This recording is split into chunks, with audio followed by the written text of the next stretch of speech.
Chapter 1. The Seed is Planted. It was a world full of contradictions, a vast empire held together by fragile threads of power. The year was 1870, and in a small town called Simbirsk, perched on the banks of the mighty Volga River, a child was born. His name, Vladimir Ilyich Ulyanov. His birth came in the shadow of an empire, the Russian Empire, a land where the rich held all the power and the poor struggled to survive. His father, Ilya Ulyanov, was not like the other noblemen of the time. No, Ilya believed in something different. He was an educator, a man of learning, a man who thought Russia could be saved, not by force, but by reform. Education, he thought, could change the world. But change, it seemed, came too slowly in Russia. Too many stood in the way. The Tsar's power was absolute, his rule unquestioned, and those who dared to speak out were silenced. Young Vladimir, with his sharp eyes and curious mind, grew up surrounded by books and ideas, a mind fed by conversations at his family's dinner table. His mother, Maria Alexandrovna, was a woman of deep faith, but also a woman with a mind as sharp as any blade. She ensured that her children, every single one of them, would grow up to question the world, to challenge it, to change it. And yet, no matter how warm the fire burned in their home, no matter how loving his parents were, outside those walls, Russia remained cold, harsh, and unjust. The whispers of revolution, of rebellion, began to find their way into the minds of the Ulyanov children. Even at a young age, Vladimir felt the weight of his country's suffering. The peasants who had nothing, the workers who slaved away, the people who lived in fear of the Tsar's cruel regime. But then, everything changed. The year was 1887. The Ulyanov family sat together, as they often did, sharing stories, discussing the day's events, when a knock at the door shattered their peace. The news was as shocking as it was devastating. Vladimir's older brother, Alexander, known as Sasha to those who loved him, had been arrested. Arrested for treason. Sasha was not just a student. No. Sasha was more than that. He was a radical, a young man who, like so many others, had become fed up with the Tsar's rule. And in his frustration, in his desire to see a better world, he had plotted to assassinate the Tsar, to strike at the very heart of the empire. But he was caught. Vladimir's world, cracked open. The shock of it, the horror, was too much to bear. His brother, his hero, was sentenced to death. In a single moment, Vladimir's life changed forever. He was only 17, just a boy, really. But that day, something deep inside him snapped. When Sasha was executed, hanged by the very empire he sought to destroy, Vladimir's heart turned cold. His grief was deep, but his anger was deeper still. He stood, staring into the abyss that had swallowed his brother, and in that moment, a fire was lit inside him. A fire that would never die. "The Tsar must fall," he whispered, clutching his fists so tight they turned white.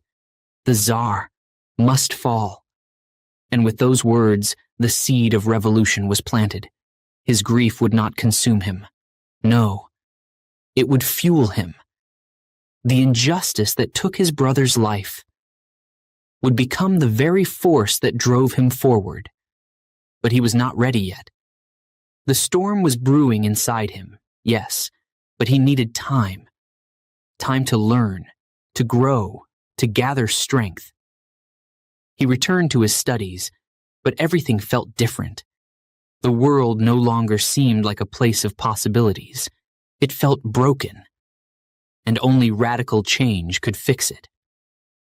As he pored over the works of Marx, the writings of the great revolutionary thinkers, something began to take shape in Vladimir's mind.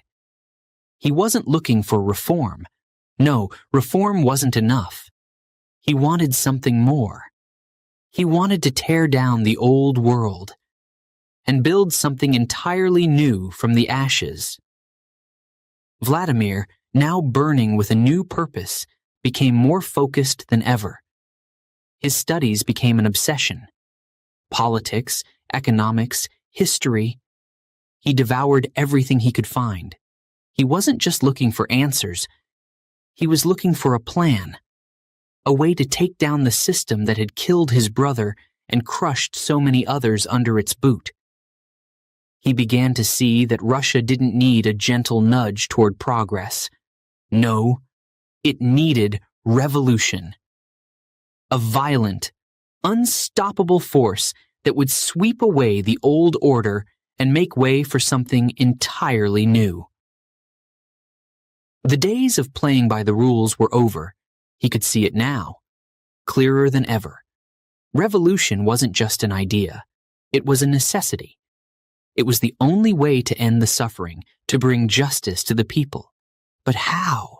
How would he, a young man from a small town, lead such a monumental change? The question haunted him, but it also drove him. He wasn't ready yet, but he would be. Soon enough, he would be. His brother had given his life for the cause, and Vladimir would not let that sacrifice be in vain. A plan was forming. The walls of his family home no longer seemed like a place of comfort. They felt like a prison, holding him back. He needed to escape, to get out into the world, to find others like him, to find the people who were ready to take action, to find his comrades, his allies in the coming storm. And so, young Vladimir left Simbirsk. His path was uncertain, but his destination was clear. He would fight, he would rise, and he would not stop until the Tsar's regime crumbled and a new world was born from its ashes. The revolution had already begun in his heart, but soon it would ignite in the streets of Russia. The boy from Simbirsk was gone. In his place, a revolutionary was being born. Chapter 2. A Storm Brews Within. Vladimir stood at the edge of his brother's grave, staring into the cold earth. His fists clenched, his jaw tight. Grief twisted inside him, yes, but what burned even brighter now was rage. A deep, seething anger that rippled through his entire being. Alexander's death wasn't just a loss. It was an injustice, and this would not stand. The Tsar had taken his brother. But Vladimir swore, standing there, heart pounding, that he would not be broken. "I will not forget," he whispered, voice trembling, but fierce. "I will carry on his fight. I will finish what he started." The winds were shifting inside him, growing stronger with each passing day. The seeds of revolution had been planted, and soon they would sprout into something far more dangerous. He returned to his studies, but how could he focus? The books that once fascinated him now seemed dull, lifeless. His mind was elsewhere. Kazan University, with its orderly halls and proper discussions, was too small for the ideas surging through his head. His focus had shifted from education to revolution. It was in these quiet moments that he turned to the works of Karl Marx. There, in the dense pages of Das Kapital and the Communist Manifesto, Vladimir found the answers he had been seeking, or at least, the beginnings of them. Marx's words spoke of class struggle, of the workers rising up to overthrow their oppressors. The world Marx described, one of revolution, of a new social order, thrilled Vladimir. It was no longer about reforming the system. No, it was about destroying it. In the evenings, After long hours buried in books, Vladimir would pace his room. His thoughts were racing. Revolution. It was no longer a distant dream, it was a necessity. And yet he could feel it, in every step, every breath.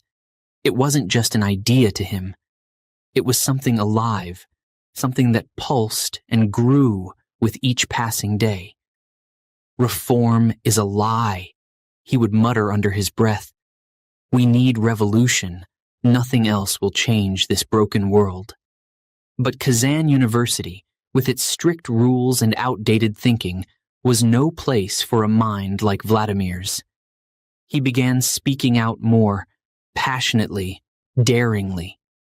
His ideas, radical, powerful, began to catch the attention of others.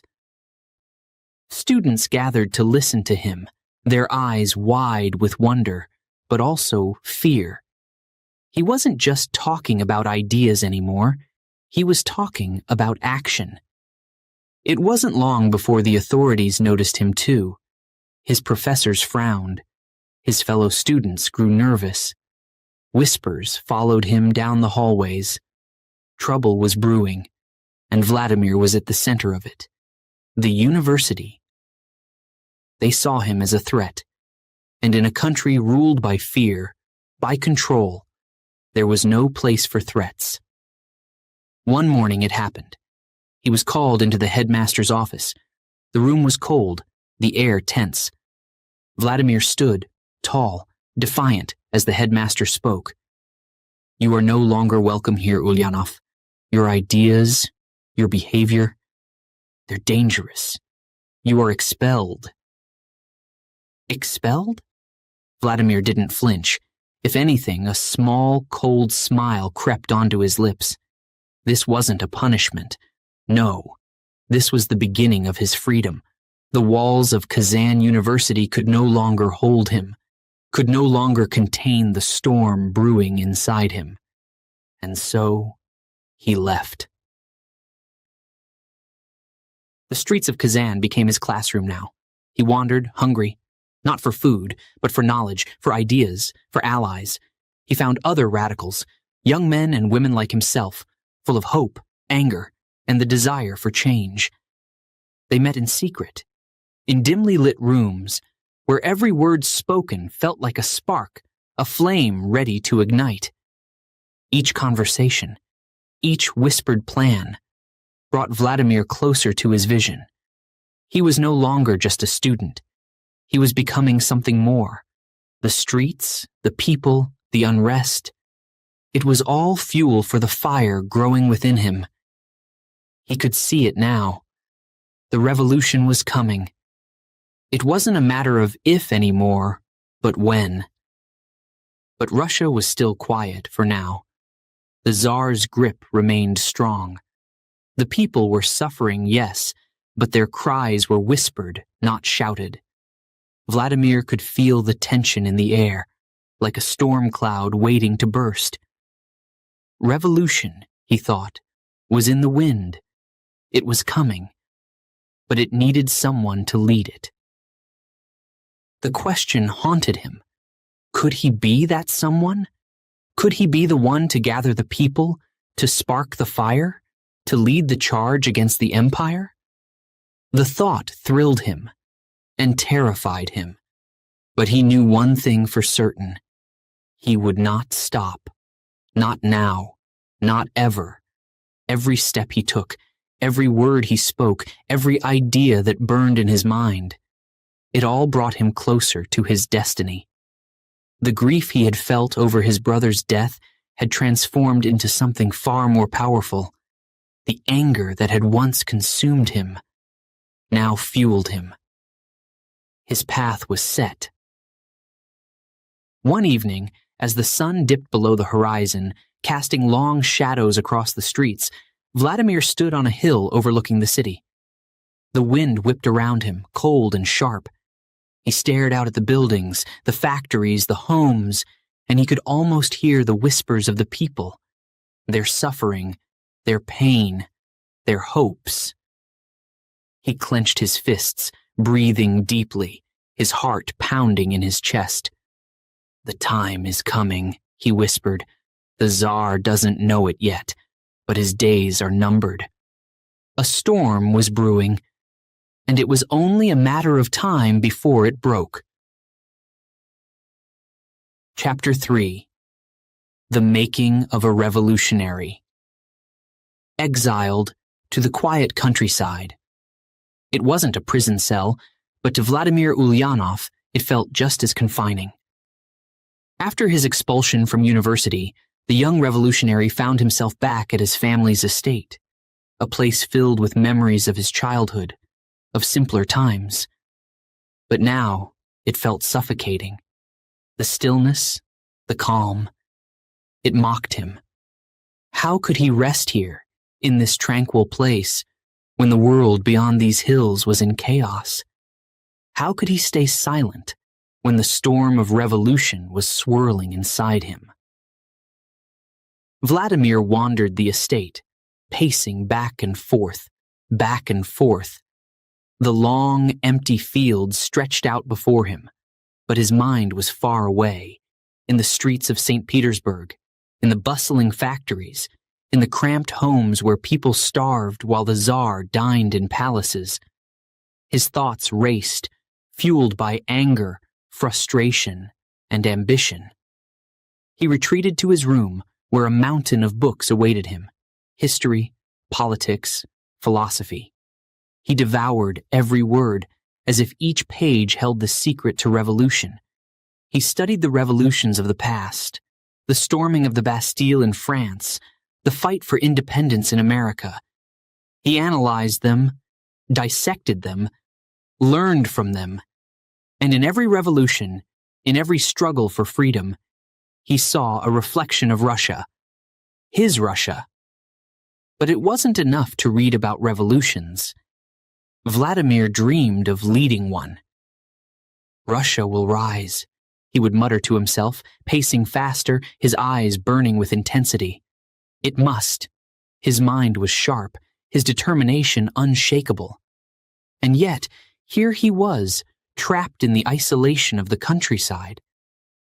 It wasn't the government keeping him here. It was his own circumstance, his own exile.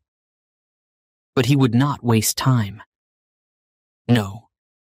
Even in this quiet prison, he would prepare. He would arm himself with knowledge, with ideas, with the fuel for the fire he would soon set ablaze. And so, he gathered newspapers, letters, pamphlets smuggled from the cities. He read them all with a hunger that never seemed to fade. He studied Marx's writings with a zeal that bordered on obsession. The idea of class struggle, of the working class rising to overthrow their oppressors, it spoke to him, called to him, and transformed him. These weren't just ideas on paper. This was the path forward. This was the way to tear down the empire that had taken his brother's life, that had oppressed millions for centuries. Revolution was not just a dream, it was a necessity. In the evenings, when the house was quiet, Vladimir would write, his pen scratching feverishly against the paper, as if the act of writing itself was a kind of battle. His ideas poured out of him, fierce, unrelenting. "The Tsar's regime," he wrote, "is a disease, and revolution is the cure." He wrote pamphlets, manifestos, letters to like-minded thinkers. But his words were not meant to be read in silence. They were meant to be heard in the streets, to echo through the factories, to fuel the workers' anger, to fan the flames of rebellion. But Vladimir knew he couldn't do it alone. He began to reach out, cautiously at first, to others like him, young men and women who shared his vision, who saw, as he did, that Russia was on the edge of something monumental. He made connections, quietly, carefully. In dimly lit rooms, behind closed doors, they would gather. Small groups at first, Marxists, idealists, dreamers. They would speak in hushed voices for fear of being overheard. The walls had ears, after all, and the Tsar's secret police were never far away. But that didn't stop them. In these secret meetings, Vladimir found something more than comrades. He found allies. Every conversation was a spark, every idea an explosion in his mind. They spoke of revolution, yes, but also of tactics, of strategy. They discussed not just the why, but the how. How would they rise? How would they overthrow a regime that had ruled with an iron fist for centuries? And as they spoke, as they planned, Vladimir's mind raced ahead, always thinking, always pushing forward. He was no longer content to be a follower, no longer content to be just another voice in the crowd. He wanted more. He needed more. His ambition had grown. He wasn't just Vladimir Ulyanov, a restless young man from the countryside. No, he was becoming something else. Something larger. Lenin. It started as a whisper, a name chosen not for its sound, but for its meaning. A name that would hide his identity, yes, but also one that would become a symbol of the revolution itself. Lenin. The name echoed in his mind, growing louder with each passing day. Soon, others began to call him by this name, and with it, he felt a shift, a transformation. He was no longer just the man he had been before. He was becoming the leader he was meant to be. As the months passed, his writings spread, his influence grew. More and more people began to gather, to listen, to follow. His ideas were no longer just whispers in secret rooms. They were spreading like wildfire. And with every new follower, with every new believer in the cause, Lenin grew stronger. But he knew the road ahead would be long and dangerous. The Tsar's regime was vast, powerful, and merciless. The secret police, the military, the nobility, they all stood in the way. But Lenin was undeterred. The revolution was coming. It was inevitable. The only question now was, when? He could feel it, the tension in the air, the unrest in the cities, the whispers of rebellion growing louder. The storm was no longer just inside him, it was all around him. And soon, very soon, it would break. Lenin stood at the edge of the estate, staring out at the darkening horizon. The quiet countryside that had once mocked him now felt like the calm before the storm. He took a deep breath, his mind already far away, in the streets of Russia, where the people, his people, were waiting for a leader. "I am ready," he whispered to himself, his voice low but steady. "The world will know my name, and they will never forget it." And with that, Lenin turned and walked back toward the house, the future already unfolding in his mind, a future filled with revolution, power, and a new Russia rising from the ashes of the old. Chapter 4. The Rise of Lenin. In the dim glow of a flickering candle, in the shadow of oppression, he became something more. The man known as Vladimir Ulyanov was fading away, and in his place, Lenin emerged. The name itself was a weapon. Sharp, precise, chosen with care. It wasn't just a disguise, it was a symbol of revolution, of defiance, of everything he would soon stand for.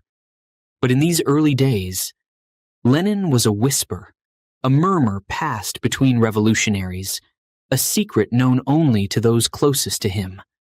The world hadn't yet heard that name, but it would. And when they did, the world would never forget it. In the quiet of his small, dimly lit room, Lenin bent over his desk, papers scattered before him, ink stains on his fingers. He wrote furiously, endlessly. Pamphlets, essays, articles, each one filled with radical ideas that, if spoken aloud, could get him arrested or worse. But the risk didn't matter to Lenin. No. In his hands, the written word was a weapon, and he wielded it like a master swordsman. Every sentence was crafted with intent, every paragraph a challenge to the Tsarist regime that had ruled with an iron fist for far too long. "The workers must rise," he wrote, his pen scratching across the page. "The peasants must unite. Only then can we tear down the walls of this oppressive empire." The candle flickered, as if it, too, was trembling under the power of his words. He knew his writings were dangerous. He knew the Tsar's secret police were always watching, waiting, ready to crush any sign of rebellion. But Lenin didn't care. He had no choice now. He was a man possessed, driven by something far greater than himself. His brother's death, the suffering of the Russian people, the weight of history itself pressed down on his shoulders. But he welcomed it. This pressure, this danger, it fueled him. His writing spread slowly at first, passed hand to hand, in dark alleys, in factory back rooms, in workers' taverns where tired men and women gathered after long days of endless toil. They read his words, and they listened. "This Lenin," they whispered. "He speaks the truth." And it wasn't just the workers who were listening, the intellectuals, the students, the radical thinkers. They too were drawn to Lenin's vision. He was becoming a voice for the voiceless, a leader for the leaderless. And yet, in the shadows, he remained. His identity still hidden, his plan still unfolding. But Lenin was patient. He knew his time would come, but not yet. He needed to wait, to build, to prepare. He met with fellow revolutionaries in secret, always cautious, always watching. In dark, smoke-filled rooms they gathered, faces hidden in the gloom, voices low. They planned, they argued, they dreamed of a new Russia, a Russia free from the chains of the Tsar. And at the center of it all was Lenin. His mind worked like a machine, constantly analyzing, strategizing, thinking of every move like a game of chess. "We need the people," he would say, his voice steady but firm. "Without the workers, without the peasants, we are nothing. We must make them see that their strength is greater than the Tsar's armies, greater than any empire." And they listened. Lenin spoke not just with words, but with conviction. Every sentence carried weight, every idea struck deep. His comrades, his allies, began to see him not just as a thinker, but as a leader, a man who could truly change the course of history. But Lenin knew.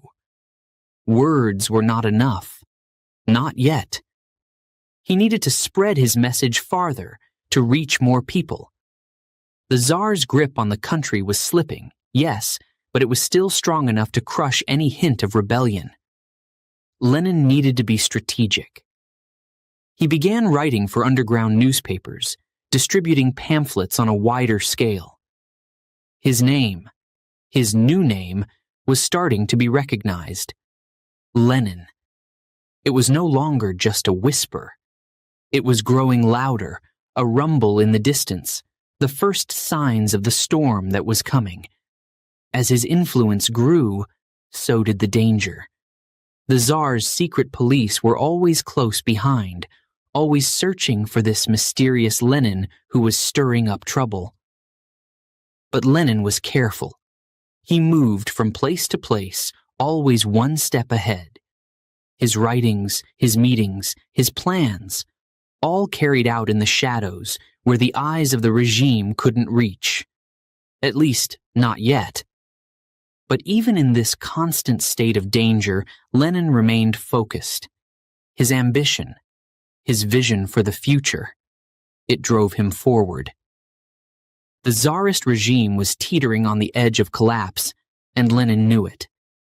But would it be enough? Would the people rise when the time came? Would they be ready to fight? To overthrow the empire that had ruled for so long? And what about him? Could he lead them? Could one man truly change the course of history? These questions gnawed at him in the quiet moments, but only for a brief flicker. Doubt had no place in his mind, not now. The revolution was bigger than him.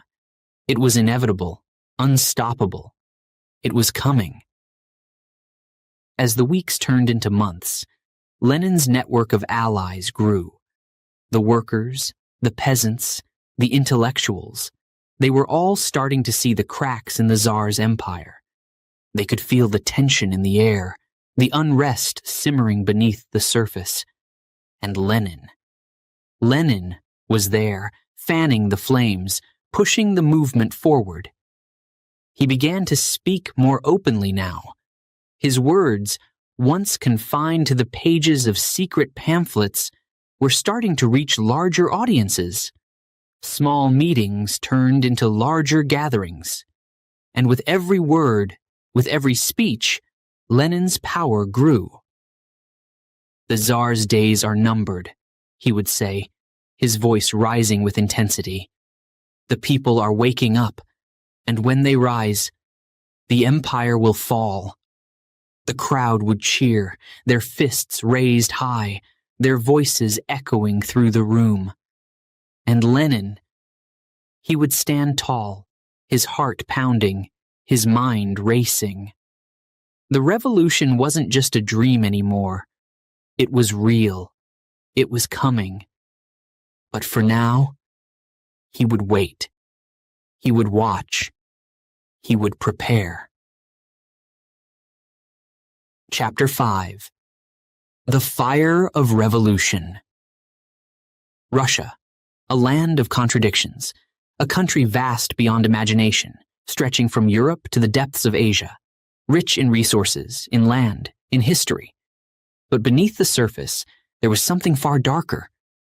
The people, the workers, the peasants, millions of them, were starving, suffering, barely surviving. The rich lived in luxury, feasting on the labor of the poor. The gap between the haves and the have-nots was growing wider every day. The Tsar ruled with absolute power, but that power was cracking. And Lenin saw it all. The empire was rotting from the inside. The people were angry, restless. Tension bubbled just beneath the surface, like a pot about to boil over. And Lenin, with his sharp mind and burning ambition, knew that the moment was coming. The fire of revolution was about to ignite. He traveled to St. Petersburg, the beating heart of the empire. The city was alive with energy, with unrest, with the sound of voices rising up in protest. The workers, exhausted from endless hours in factories, were demanding rights. They marched through the streets, fists raised, voices hoarse from shouting. "We need change!" they cried. "We need justice!" Lenin stood at the edge of the crowd, watching, his heart pounding with excitement. This was it. The revolution he had dreamed of, the revolution he had promised himself, was coming to life before his eyes. The workers were rising. The people were waking up. But as Lenin watched the marching crowds, he knew one thing for certain. It wasn't just enough to rise up. It wasn't just enough to shout for change. They needed direction. They needed leadership. They needed him. Lenin had to lead. There were other voices in the streets of St. Petersburg, other revolutionaries, each with their own vision for the future. The Social Democrats, the Mensheviks, the anarchists, all fighting for control, for influence, for a place at the head of the revolution. The question was, could Lenin unite them? Could he be the one to lead this fractured, desperate movement? The tension in the streets was electric. Everywhere Lenin turned, there were strikes, protests, secret meetings held in the shadows of the factories. Workers met in small, dimly lit rooms, whispering of revolution, of overthrowing the Tsar, of power for the people. And Lenin? He was in the middle of it all, his mind spinning with plans, strategies, ideas. But even as the workers marched, even as they demanded change, the Tsar's regime stood firm. The police, the military, the secret spies, Lenin knew they were watching, waiting, ready to crush the revolution before it even had a chance to begin. Lenin had to be careful, very careful. One wrong move, and everything could be lost. Still, the fire in his chest wouldn't go out. Every shout, every chant of the workers only fueled him more. This wasn't just a moment of hope. It was a moment of destiny. Lenin's moment. In the secret meetings he held with his comrades, Lenin's voice was clear, steady, but full of intensity. "The people are ready," he would say, his eyes burning with passion. "The revolution is here, but we must guide it. We must be prepared. We need a plan." He wasn't just talking about rebellion. He was talking about something far more dangerous, far more powerful. He was talking about a complete, total overthrow of the system. Not just a change of rulers, but a change of everything. Society, power, the very foundations of Russia. "We can't just settle for reform," Lenin argued. "Reform will only bandage the wound. We need to rip out the cause. We need to destroy the old system and build a new one from its ashes." His comrades listened, some nodding in agreement, others hesitating, uncertain. There were so many voices in the revolution, so many paths it could take. But Lenin was determined. He didn't just want to be a part of history, he wanted to make history. As the weeks passed, the unrest in the city grew. Workers walked out of factories, peasants refused to work the land, students filled the streets with banners and chants. It was a powder keg waiting to explode. Lenin could feel it. The air was thick with tension, with the possibility of something monumental. The Tsar's regime was crumbling, but it wasn't gone yet. The power of the empire was still vast, and Lenin knew the fight ahead would be brutal. But he was ready. He had been preparing for this moment his entire life. One night, as Lenin stood on the edge of a crowded street, watching the workers march by, his mind raced with thoughts of what was to come. He looked around, at the faces of the people. The anger in their eyes, the determination in their steps. These were the people he had been waiting for. These were the people who would overthrow the Tsar, and who would look to him to lead them. But could he? Could one man, one revolutionary, truly change the course of history? He had to.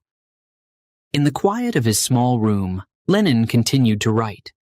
Pamphlets, articles, essays, each one filled with his vision for a new Russia. His words were more than just ink on paper. They were weapons, sharp and dangerous, meant to cut through the lies of the regime and ignite the fire of revolution in the hearts of the people. "The time for waiting is over," he wrote, his pen moving swiftly across the page. "The time for action is here. The workers, the peasants, the people of Russia, they are ready. We must seize this moment. We must unite, and we must fight for the future we deserve." But even as Lenin's words spread, as more and more people began to whisper his name, he knew that the revolution would not be easy. The Tsar's grip on power was loosening, yes, but it was still strong enough to crush any uprising if given the chance. Lenin had to be smart, strategic. He had to bring the revolutionaries together to form a single, unstoppable force. That was the challenge. So many voices, so many ideas, all pulling in different directions. But Lenin believed, with every fiber of his being, that he could do it. That he could lead them, guide them, unite them under his banner. As the fires of revolution burned brighter, as the streets of St. Petersburg filled with more protests, more strikes, more unrest, Lenin stood at the center of it all, his eyes fixed on the future. He could feel it in his bones. The Tsar's empire was falling, and soon, very soon, it would crumble. And when it did, Lenin would be there, ready to take the reins of history, to lead the people into a new world, a new Russia. The fire of revolution had been lit, and there was no turning back now. Chapter 6. The struggle begins. Revolution doesn't come easily. The streets of Russia were filled with whispers of change, the tension almost unbearable. The workers, the peasants, the intellectuals, they were all talking, planning, preparing. But the Tsar, he was watching, and he was ready to strike back. The air in St. Petersburg was heavy, thick with the smell of fear. The revolutionaries could feel it. Lenin could feel it. The Tsar's grip on power was slipping, but the empire wasn't about to let go without a fight. And when power begins to slip, that's when it's most dangerous. The Tsar's response was swift, brutal. Secret police, arrests, disappearances. The streets echoed with the heavy footsteps of soldiers and the clanging of prison doors slamming shut. The revolutionaries who had once marched so boldly now had to look over their shoulders with every step. Fear ruled the streets. It was everywhere. And yet, Lenin was undeterred. He had seen death before. He had felt the cold sting of loss. His brother, Alexander, had been executed by the very regime they now fought against. His own exile, forced away from his dreams, had only steeled his resolve. These were scars he wore like armor. Every scar was a reminder of the battle ahead, and a promise that he would not stop. Not until the Tsar's empire was nothing but a memory. Lenin, sitting at his small desk, surrounded by papers and books, could feel the weight of history pressing down on him. He knew the risks. He knew that at any moment there could be a knock on the door, a knock that could end everything. But still, his hand did not tremble as he wrote. His words grew bolder, more dangerous. "The time is now," he wrote, his pen moving swiftly across the paper. "The chains of oppression must be broken. The workers, the peasants, they have the power. They have the strength. They must rise." Every word felt like a declaration of war. And in a way, it was. Lenin's writing spread like wildfire, passed from hand to hand in secret, smuggled into factories, hidden in the back rooms of taverns. His words were dangerous, but to the workers and peasants, they were a lifeline, a promise of something better, a promise of freedom. But with every word, every pamphlet, every article, Lenin became more than just a writer. He became a threat. The authorities were taking notice. The Tsar's secret police had a list of names, and at the top of that list was Lenin. They had been watching him for months, tracking his movements, his meetings, his words. To them, Lenin was not just a man with dangerous ideas.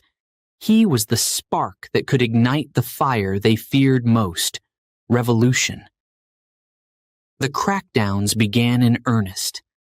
Lenin's comrades, his friends, began to disappear. Some were imprisoned, others were never heard from again. The streets were quiet, but beneath the silence, there was a roar waiting to erupt. Would Lenin survive this? Could he continue to fight, to write, to lead? Lenin knew the risks. He knew the authorities were closing in, but what choice did he have? The revolution was bigger than him. It was bigger than any one person. He could not stop now. He would not stop. The workers were depending on him. The peasants were looking to him for guidance. The struggle was only beginning, and Lenin was ready to lead it. But as the walls closed in, Lenin's resolve only grew stronger. He moved in the shadows, slipping through the cracks of the Tsar's crumbling regime.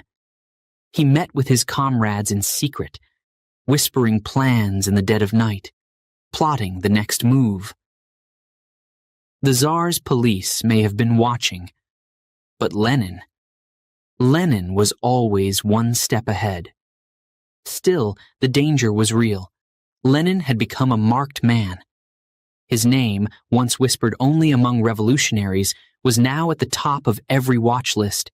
His face was known, his words were feared, and the Tsar's regime, they wanted him gone.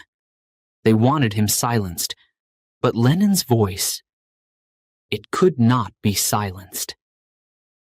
Even as his comrades fell around him, even as the weight of the empire bore down on his shoulders, Lenin's writings became more daring, more direct. He called for the workers to rise up, to take control of their own destiny. "The time for waiting is over," he wrote. "The people of Russia will not be ruled by fear any longer. The revolution is coming, and we will lead it." Every word was like a match, striking against the dry kindling of the people's anger. The flames were growing, spreading, unstoppable. And Lenin was the one fanning those flames. But how long could he continue? How long before the Tsar's men came for him? How long before the revolutionaries were crushed under the weight of the empire? Lenin did not allow these thoughts to linger. There was no room for doubt. Not now. Not ever. He had been through too much, lost too much to turn back now. His brother's death, his own exile. These were not the end. They were just the beginning. They had prepared him for this moment, for this struggle. "The revolution," Lenin said to his comrades one night as they gathered in a small hidden room beneath the city, "is not a single event. It is a struggle. And that struggle is just beginning. We cannot stop. We will not stop. The Tsar's regime is falling. It's only a matter of time. We must be ready to rise when it does." His comrades nodded, their faces lit by the dim light of the single candle that flickered in the middle of the room. They knew the risks. They knew the danger. But they also knew that Lenin was right. The struggle had begun. And Lenin, with every word, every speech, every action, was leading the way. He was no longer just a revolutionary in the shadows. He was the leader the people needed. And no matter what the Tsar's regime threw at him, no matter how dangerous it became, Lenin was ready. The streets of St. Petersburg were quiet, for now. But beneath the surface, the fire of revolution burned hotter with each passing day. And Lenin was the flame. Chapter 7. Exile and Return. The knock on the door, it was inevitable. Lenin's revolutionary activities, his fiery writings, his bold defiance of the Tsar's regime, it could no longer be ignored. The authorities were watching, waiting. And finally they came for him. The shadowy figures in the dark of night, the knock that echoed like a warning, a signal that his time in Russia had run out. Exile, far from Russia, far from the streets where revolution simmered. They thought it would break him, silence him. But Lenin was not so easily defeated. He fled, slipping away from their grasp, crossing borders until he found himself in Switzerland. A cold, distant land, surrounded by mountains that seemed as impenetrable as the empire he had vowed to overthrow. The revolution, his revolution, felt 1,000,000 miles away. The streets of St. Petersburg were a distant memory, and the people he had sworn to liberate, they were out of reach. But Lenin was never idle. He refused to let the cold winds of exile freeze his ambition. He might have been far from Russia, but his mind, his heart, his purpose, they remained there in the thick of the fight. Exile would not stop him. No. From the quiet hills of Switzerland, he continued to write, to plan, to lead. His pen became his weapon once more. He wrote tirelessly, as if the ink on the page could cross borders, could slip past the Tsar's censors and land in the hands of those who needed it most, the workers, the peasants, the revolutionaries. His words were more than just ideas. They were calls to action. "Revolution is not a dream," he wrote, his hand steady, his eyes burning with intensity. "It is inevitable." But Lenin wasn't just writing for Russia. No, his exile gave him something unexpected. New comrades, far from home, in the cafes and meeting halls of Switzerland, Lenin found men and women from all over the world who shared his vision. Exiles like him, dreamers, radicals, people who believed that the old systems, the old ways, had to be destroyed. He found kindred spirits, people who, like him, were waiting for the moment when revolution would sweep across Europe. They met in secret, their conversations filled with the heat of ideas, the fire of possibility. Lenin's mind raced, always thinking, always strategizing. They weren't just talking about revolution anymore. They were planning it. "The Tsar's days are numbered," Lenin would say, his voice low, steady, but filled with conviction. "We must be ready when the moment comes." And it was there, in the heart of his exile, that Lenin found the people who would help him bring his vision to life. They weren't just comrades. They were followers. Together, they formed a new party.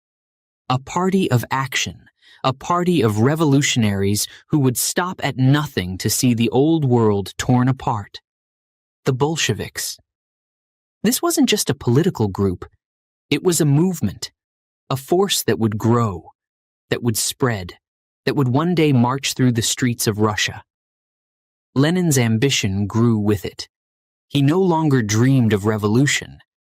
He knew it was coming. The question wasn't if, but when. Lenin was a man transformed. He had been exiled, yes, but instead of being crushed by it, he became something more. His vision, once focused solely on Russia, expanded. He saw not just the collapse of the Tsar's regime, but the collapse of monarchies, of empires, of capitalist systems across the world. He spoke of a global revolution, a wave that would start in Russia and spread like wildfire.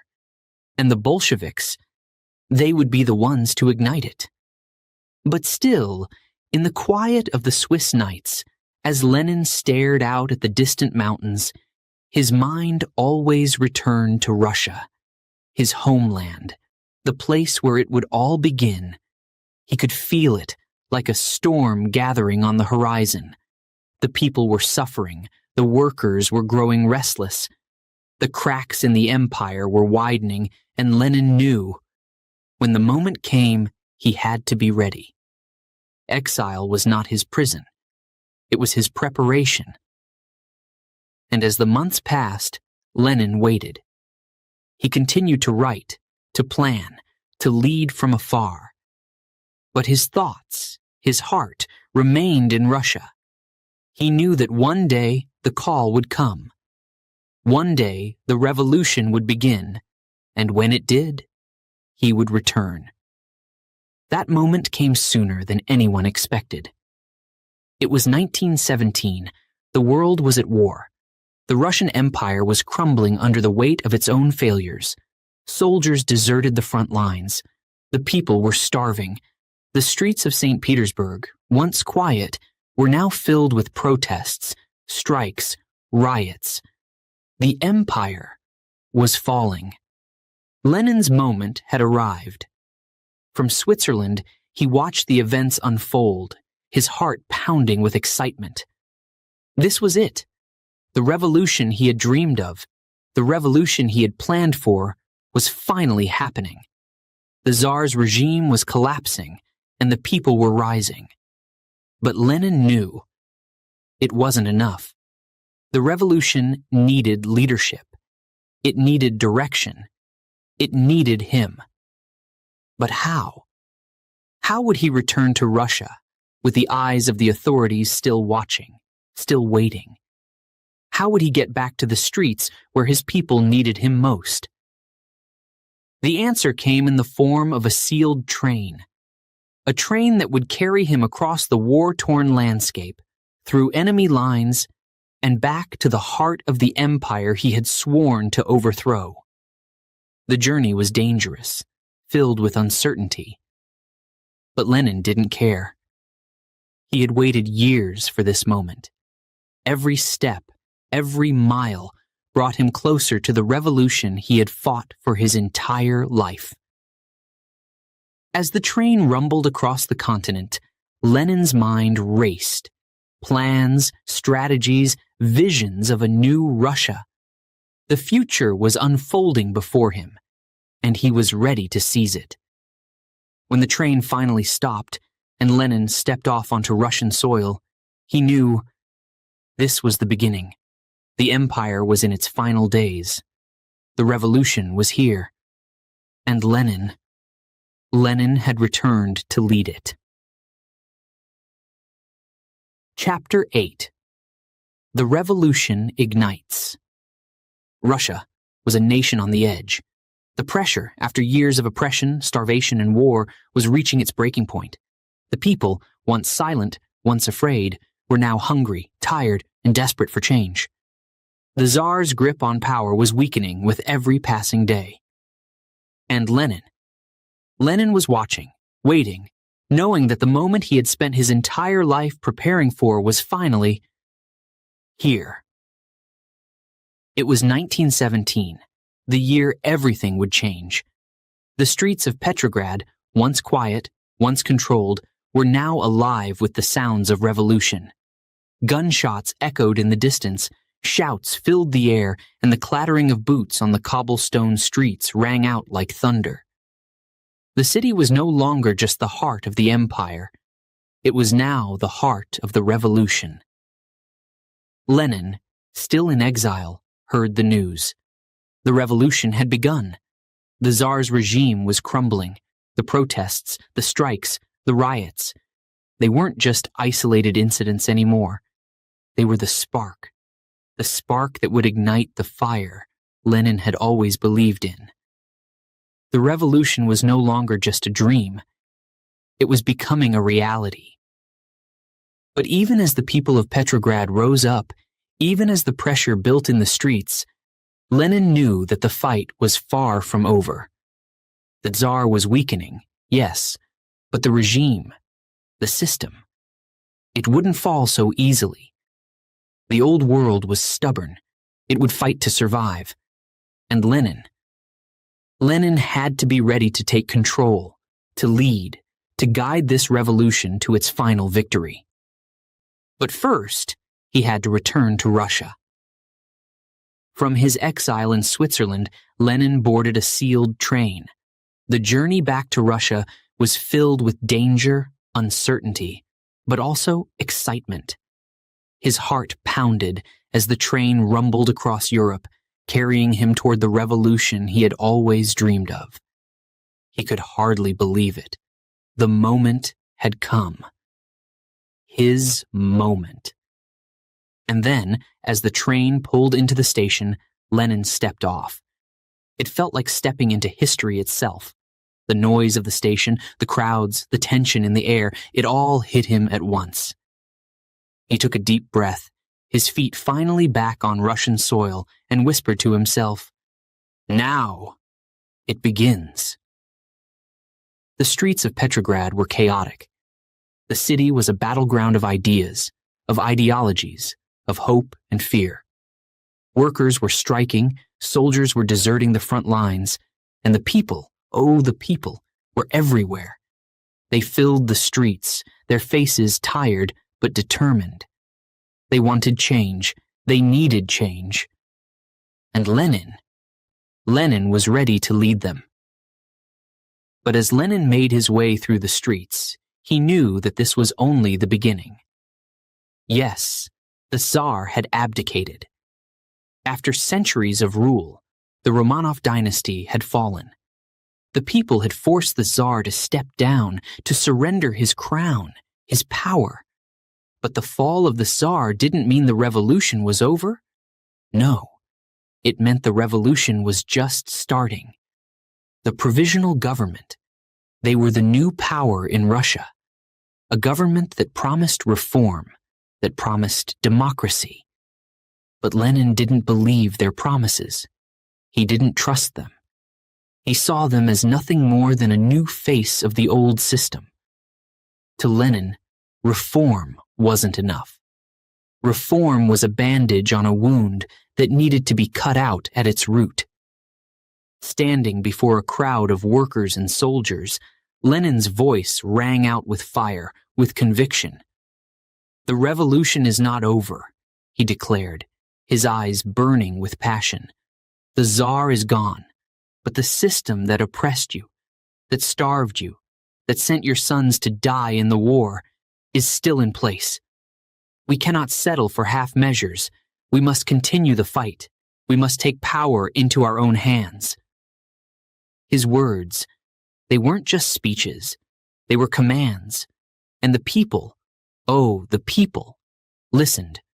The workers, the soldiers, the peasants, they hung on every word. For years, they had been told to wait, to be patient, to trust in reform. But Lenin was offering them something else. He was offering them action. "The provisional government," Lenin continued, his voice rising, "will not give you what you deserve. Only we, the workers, the people, can take the power that is rightfully ours." His words echoed through the streets, through the hearts of the people who had suffered for so long. And as they listened, as they felt the fire in Lenin's voice, they knew. He was right. The revolution was not over. It had just begun. But the fight ahead was daunting. The provisional government was in power now, and they were not about to let go. There were still soldiers loyal to the old regime. There were still men who believed in the Tsar, who believed in the system. And there were other revolutionaries, other voices, competing for control. The Social Democrats, the Mensheviks, the anarchists, all fighting for their own vision of Russia's future. Lenin knew that he had to be more than just a voice in this revolution. He had to be the voice, the leader, the one who could unite the revolutionaries under one banner, his banner, the banner of the Bolsheviks. The streets of Petrograd were filled with chaos, but Lenin's mind was clear. The provisional government was weak, and he knew. If they were going to take power, they had to act fast. They had to strike before the old system could regroup, before the forces of reaction could crush the revolution. Lenin's writings, his speeches, his plans, they all took on a new urgency. He met with his comrades in secret, planning, plotting, preparing for the next phase of the revolution. The people were with him. He could feel it. The energy in the air was electric, alive with the possibility of change. But time was running out. In the summer of 1917, the streets of Petrograd were once again filled with protests. The people demanded an end to the war, an end to the suffering, an end to the rule of the provisional government. Lenin watched as the protests grew, as the anger boiled over. He knew that the moment to strike was coming, and when it did, Lenin would be ready. The revolution had been ignited, but the true battle, the battle for the future of Russia, was still to come. And Lenin, with his unwavering vision, with his unbreakable determination, would lead that battle. He would guide the people through the storm, through the chaos, through the fire. The revolution was here, and Lenin had returned to lead it. Chapter 9. October, the coup. It was October, and the air in Petrograd felt different, heavy, thick with the kind of tension that comes before a storm. The provisional government, weak and trembling, clung desperately to power, but even they knew their days were numbered. The streets were restless, the factories silent, the people waiting. And Lenin? Lenin was ready. For months he had watched, planned, waited. The revolution had begun, but it wasn't finished. The provisional government was a false promise, reform without real change, a new face for the same old system. Lenin knew that for the revolution to truly succeed, the people, the workers, the Bolsheviks, had to seize control. The plan was simple. It had to be. Too much was at stake, and the window of opportunity was closing. The heart of the government, the Winter Palace, grand and imposing, was their target. If they could take it, if they could strike in one swift, decisive blow, the old order would crumble. The Bolsheviks would rise. And so, the night came. A cold October night, the streets shrouded in darkness, but the city itself, alive. The sound of boots marching, the clink of rifles being loaded, the low rumble of tanks crawling through the streets. The people holding their breath, waiting for what would come next. The provisional government, hidden behind the walls of the Winter Palace, surrounded by a few loyal troops, oblivious to the storm gathering around them. Lenin stood in the shadows, watching as the final pieces of his plan came into place. His face was calm, but inside, his heart beat with the force of history itself. He had waited for this moment, his entire life. All the speeches, all the writings, all the sacrifices had led to this. The old world, the one that had crushed his people, that had killed his brother, that had forced him into exile. It was about to fall. His comrades, the Bolshevik soldiers, looked to him for guidance, for leadership, and Lenin gave it. "Tonight," he whispered, his voice steady, filled with determination, "we take what is rightfully ours. The provisional government is weak, and the people are with us. The time for talk is over. The time for action is now." The signal was given, and like a wave crashing on the shore, the Bolsheviks surged forward. The night erupted with the sounds of revolution. The crack of rifles, the deafening roar of tanks, the sharp cries of soldiers charging toward the Winter Palace. Lenin could feel the energy coursing through the streets, the unstoppable force of a people rising up against their oppressors. Inside the palace, chaos reigned. The provisional government, huddled together, could hear the sound of gunfire growing louder, the footsteps of revolution coming closer. Their fate was sealed. The few soldiers guarding the palace were no match for the organized, determined Bolshevik forces. The fighting was intense, brief, and decisive. Gunshots rang through the halls, echoing off the marble floors. The walls of the Winter Palace shook under the force of revolution.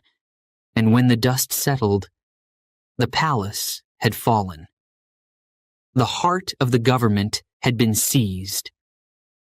Lenin stood in the aftermath, the sounds of victory all around him, the old order, the regime that had ruled Russia for centuries, was gone, and in its place, something new, something powerful, something born from the struggle of the people, was rising. Lenin looked around at his comrades, his face solemn but triumphant.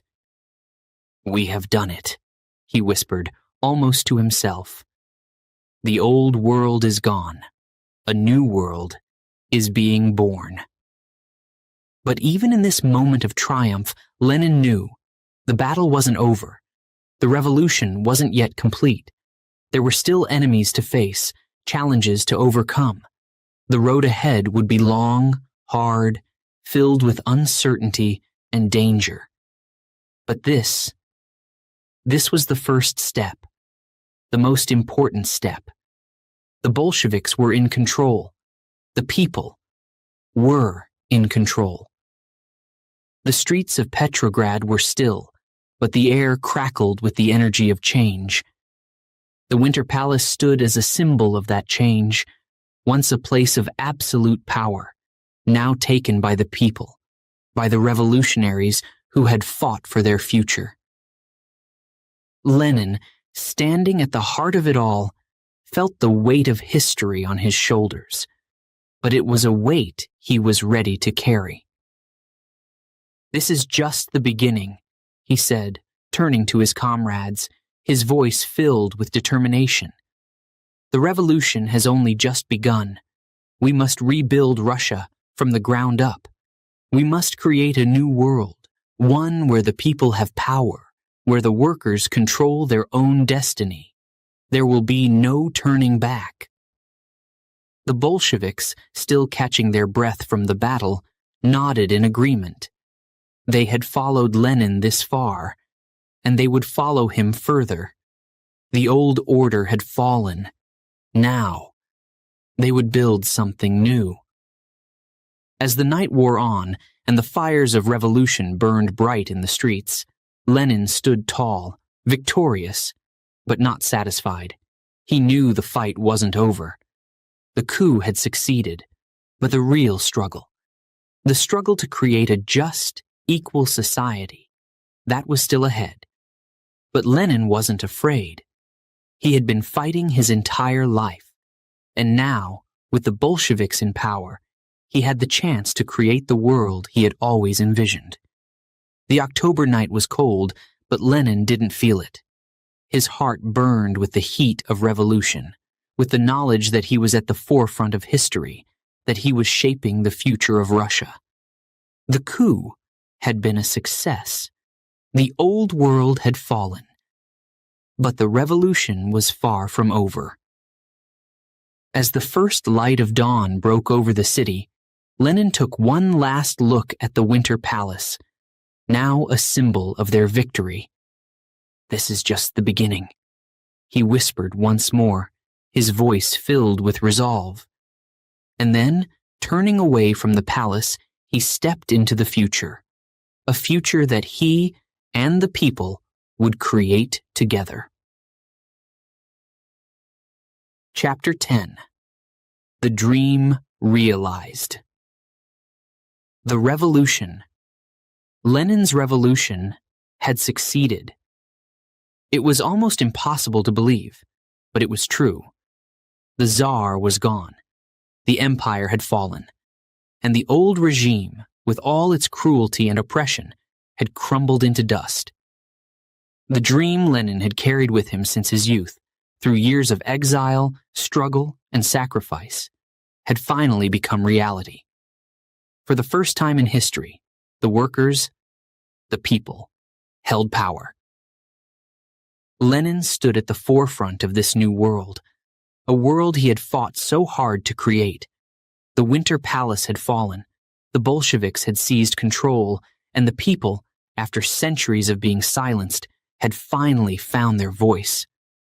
As Lenin looked out over the streets of Petrograd, now filled not with fear, but with hope, he allowed himself a rare moment of satisfaction. His dream, his vision, had been realized. But even as he stood triumphant, Lenin knew this was not the end. This was only the beginning. The hardest battles were yet to come. Russia was in chaos. The old order was gone, but the country it left behind was fractured, broken. The war with Germany had bled the nation dry. The cities were starving, the factories barely functioning, and in the countryside, the peasants, those who had supported the revolution, now waited for the promises of land and freedom to be fulfilled.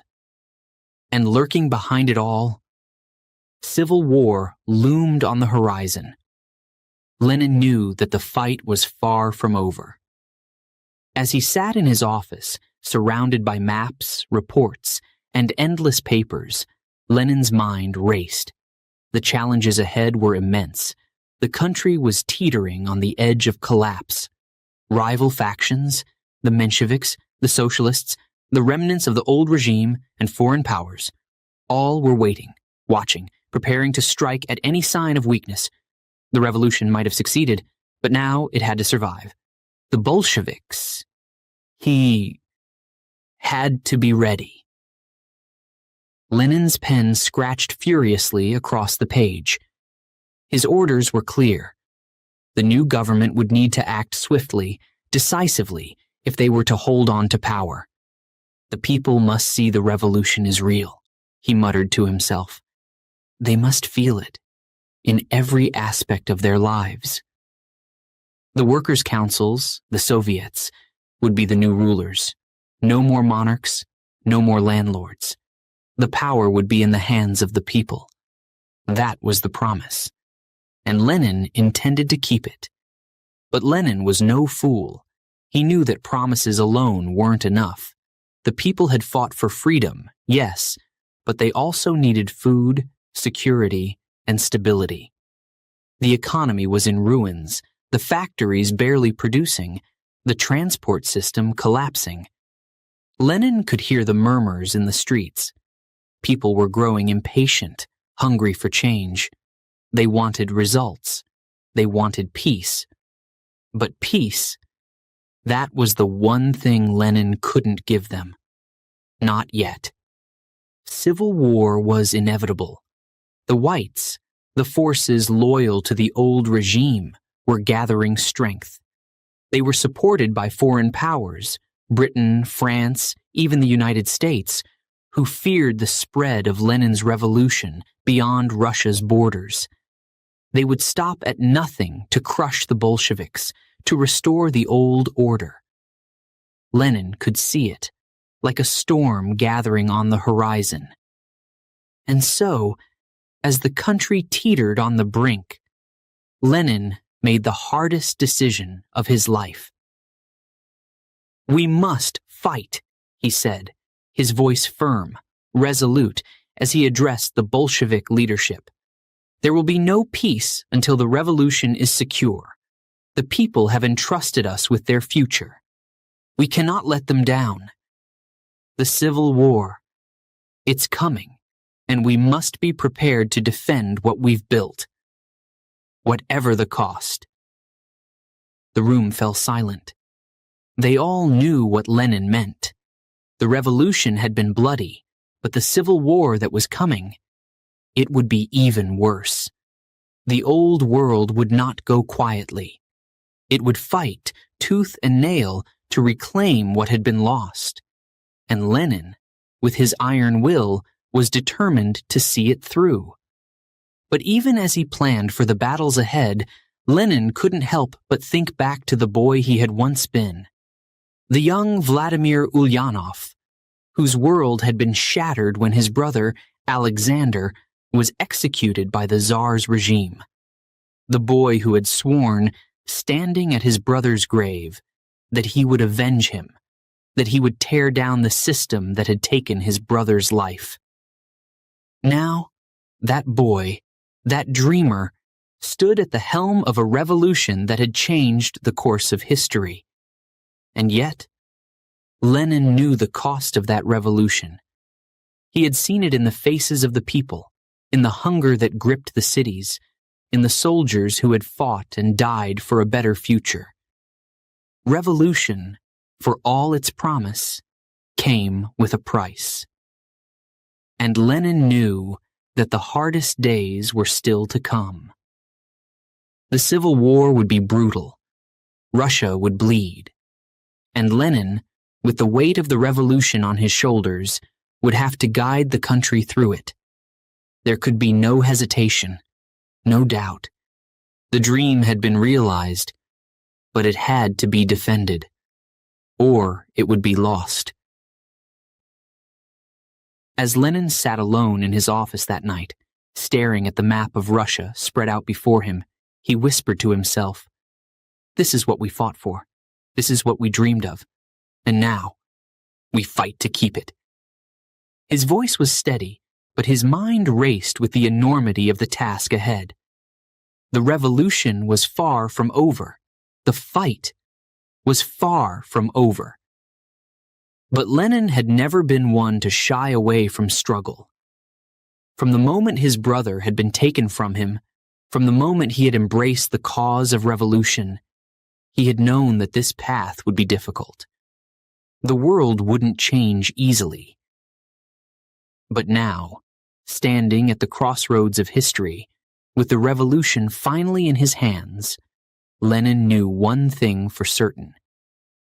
He would see it through, no matter the cost, no matter the sacrifice. The revolution had succeeded. But now, the battle to protect it had only just begun. Chapter 11. The Price of Power.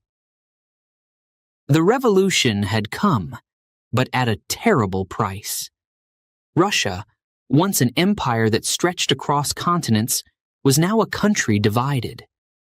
The people who had marched through the streets cheering for change now found themselves at war with each other. The revolution, Lenin's revolution, had ignited something far more dangerous than he had ever anticipated. Civil war had broken out, and blood, so much blood, was being spilled in the name of the cause, in the name of Lenin's dream. And yet, Lenin remained resolute. He sat in his office, surrounded by reports of battles lost and won, of cities falling to the enemy, of starvation gripping the countryside. His face, though hardened by the weight of the years, remained calm, but his eyes told a different story. Behind them was a storm. The weight of the revolution, of holding this fractured country together, was pressing down on him like never before. But Lenin, with every fiber of his being, believed. He believed that the suffering, the chaos, the pain, it was all necessary. Every sacrifice made today would be justified by the world they were building for tomorrow.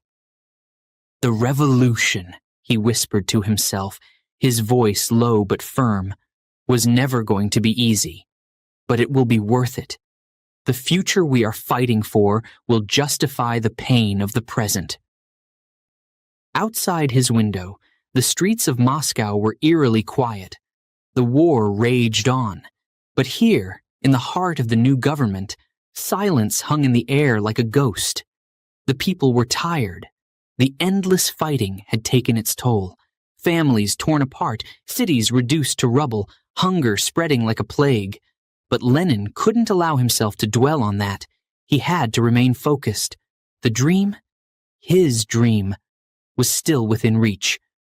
But could Russia survive the storm? The Civil War was tearing the country apart. The whites, backed by foreign powers, were relentless in their pursuit of restoring the old order.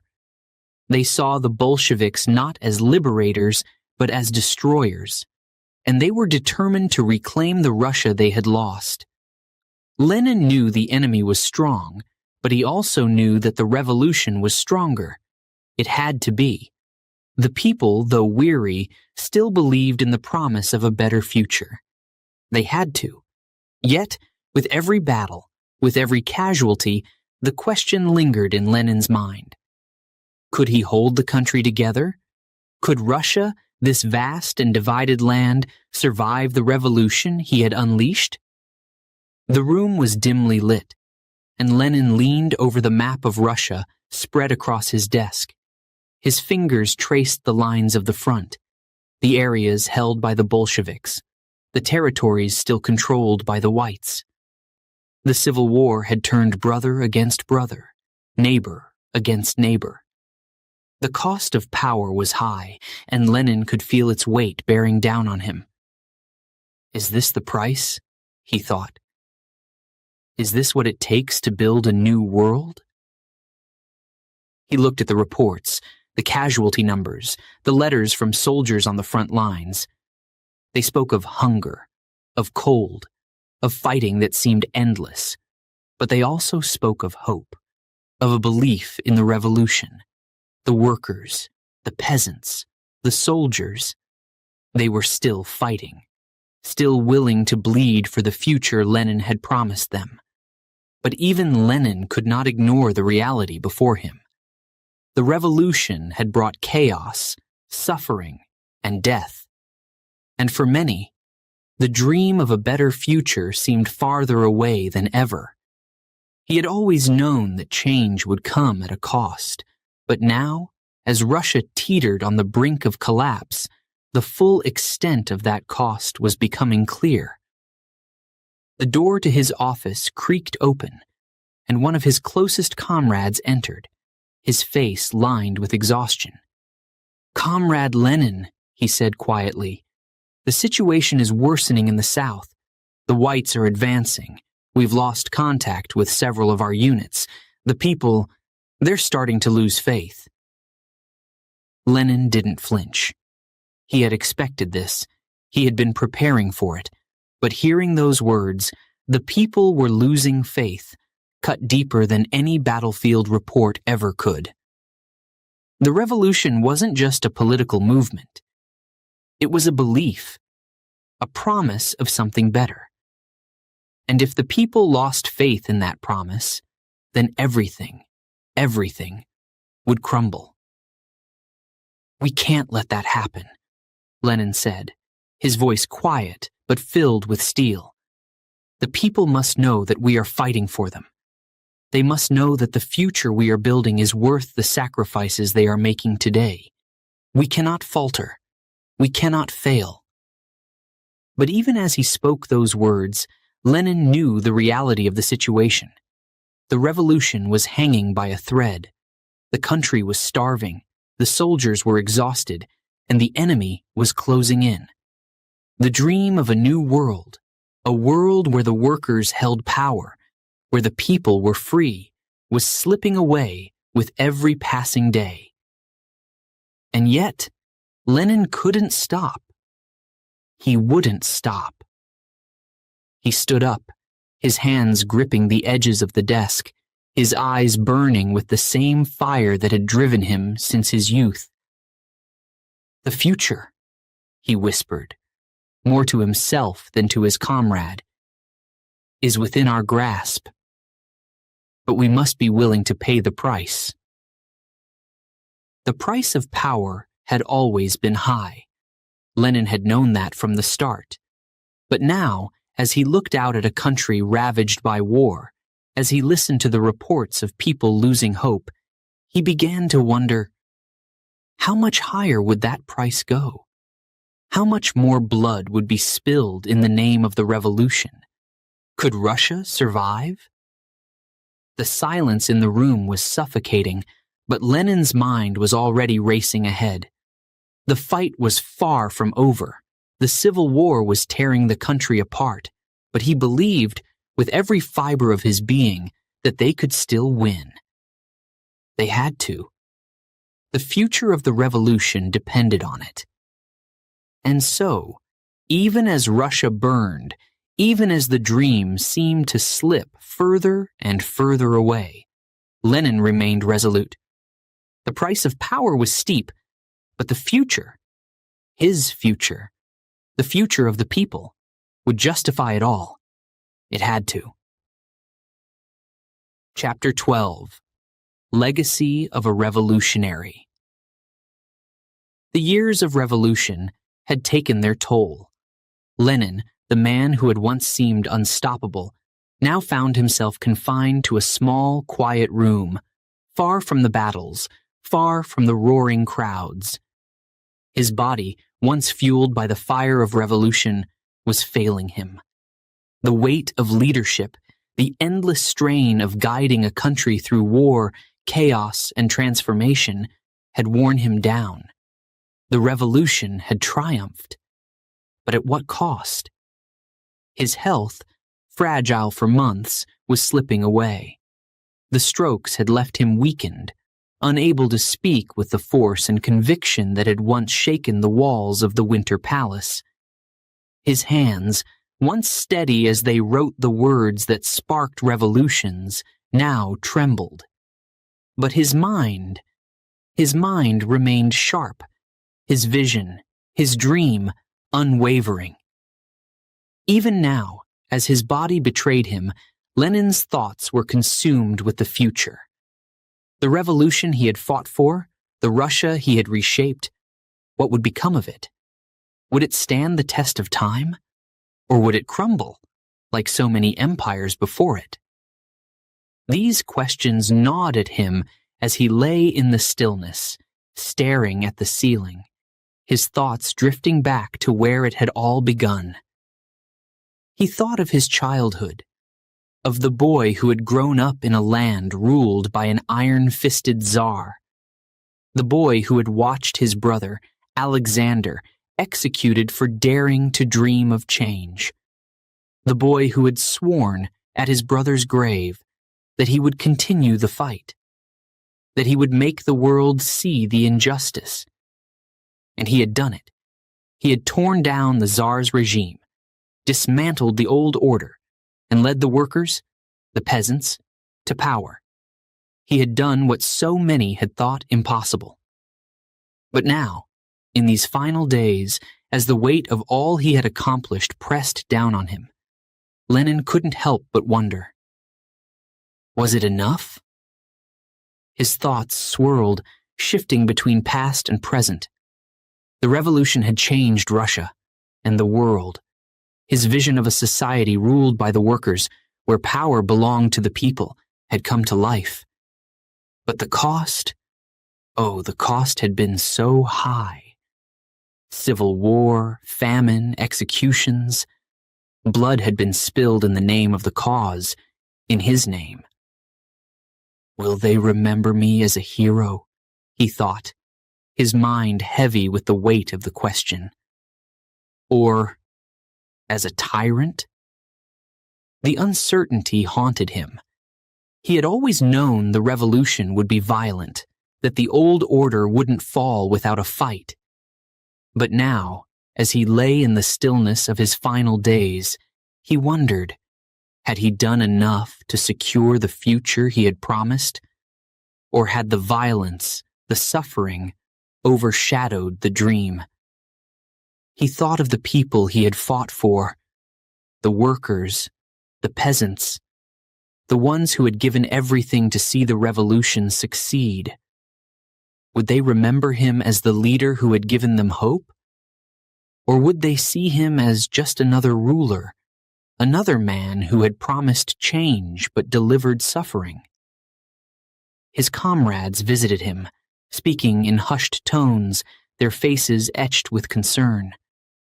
They reassured him, told him that the revolution was strong, that the Bolsheviks were in control. But Lenin, ever the visionary, could see further. He could see the cracks forming, the rivalries brewing. He could sense the power struggles that would come after him. What will become of Russia? He wondered, his thoughts drifting as he stared out the window.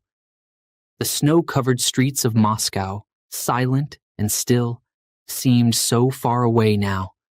The noise of revolution, the energy of the people. It was all a distant memory.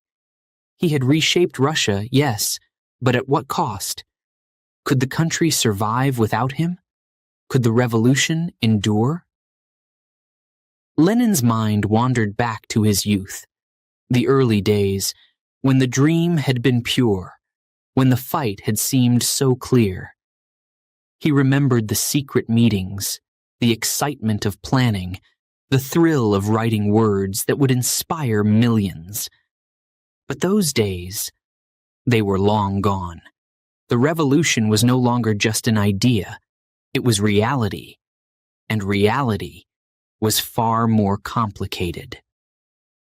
As his strength faded, Lenin thought about the future he had fought so hard to create, the world he had envisioned, a world free from oppression, where the workers ruled, where equality reigned.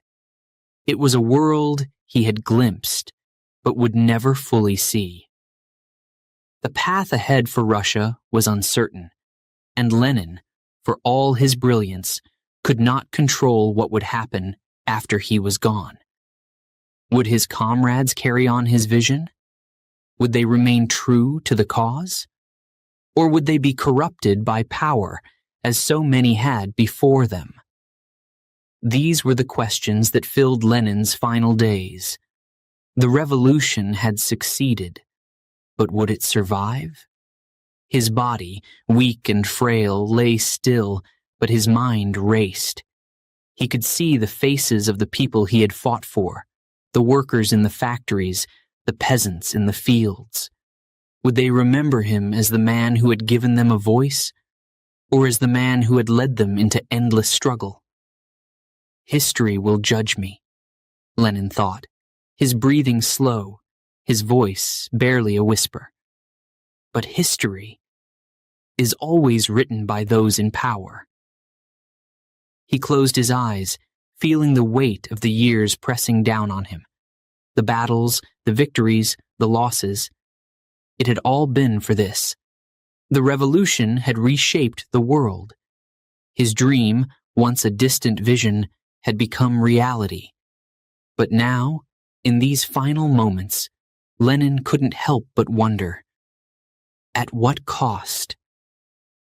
As the darkness closed in, Lenin's final thoughts were not of power or glory or even victory. They were of the people, the workers, the peasants, the millions who had placed their faith in the revolution. Would they remember him as the man who had fought for their future? Or would they see him as just another ruler, another leader who had promised change, but left behind only suffering? In the stillness of his final breath, Lenin whispered to himself, "The revolution was never about me. It was about them. It was always about them." And with that, Vladimir Lenin, the man who had reshaped Russia, who had changed the course of history, was gone.